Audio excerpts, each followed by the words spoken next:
வணக்கம் Tamil Nadu. Hi everybody with voter ID.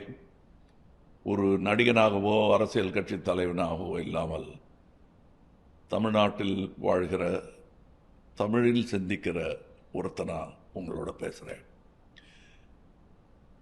என்னை பொறுத்தவரையில் இந்த தேர்தல் தெற்குக்கும் வடக்குக்கும் ஆனது. முன்னோக்கி போகணுமா அல்லது பின்னோக்கி போகணுமாங்கிறத தீர்மானிக்கும் தேர்தல் இது. இன்னும் சுருக்கமாக சொல்கிறதா இருந்தால், தமிழ்நாட்டின் எதிர்காலம் குறித்த முடிவுகள் சென்னையில் எடுக்கணுமா இல்லை டெல்லியிலேருந்து சொல்லி விட்டு நமக்கு செய்தி வரணுமா அப்படிங்கிறத தீர்மானிக்கிற தேர்தல். கடந்த 5 ஆண்டுகளில் தமிழ்நாட்டில் கொண்டு வரப்பட்ட திட்டங்களால் தமிழ்நாடு அனைத்து துறைகளிலும் முதலிடம் வகிக்கிறது. திராவிட மாடல் அரசு செய்திருக்கும் சாதனைகள், திரு மு.க. ஸ்டாலின் மீண்டும் தமிழ்நாட்டை ஆளும் தகுதி படைத்தவர் என்பதையே உறுதி செய்கிறது, காட்டுகிறது. அன்று பெரியார் நமக்கு சுயமரியாதையை தந்தார். அண்ணா அதற்கு அரசியல் குரல் தந்தார். கலைஞர் தன் அறிவாலும் உறுதியாலும் தமிழ் அடையாளத்தை காத்தார். ஸ்டாலின் இன்று கூட்டாட்சி தத்துவத்தின் காவல் வீரராக திகழ்கிறார். வெவ்வேறு தலைவர்கள், வெவ்வேறு காலகட்டங்கள், ஆனால் முழக்கம் ஒன்றுதான்.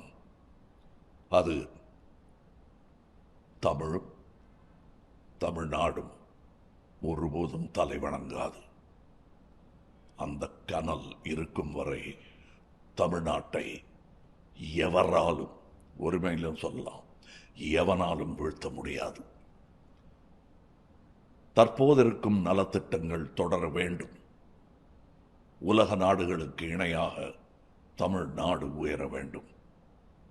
அதற்கு உதயசூரியன் சின்னத்தில் வாக்களித்து பெருவாரியான வாக்குகள் வித்தியாசத்தில் வெற்றி பெறச் செய்ய வேண்டும்.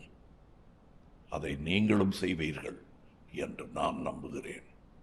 ஏதோ ஒரு ஹையில் உணர்ச்சி வசப்பட்டு யோசிக்காமல் வாக்களிச்சிட்டிங்கன்னா, இது ரெடிமேட் சட்டை இல்லை.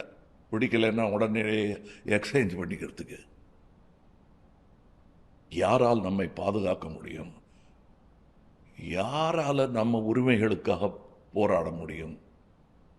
யாருக்கு உண்மையிலேயே அந்த எண்ணம் இருக்குது அப்படிங்கிறத யோசித்து உணர்ந்து வாக்களிப்பது அவசியம். திமுகவில் தான் அது சாத்தியமா என்று கேட்டால் வரலாறு ஆம் என்றே பதில் சொல்லும். நினைவிருக்கட்டும், தேர்தல் நாள் ஏப்ரல் 23. ஏர்லி மார்னிங், அதிகாலையிலே வாக்குச்சாவடிக்கு சென்று ஜனநாயக கடமையை ஆற்றுங்கள். தமிழே எழுவாய், தமிழே வெல்வாய். One more time.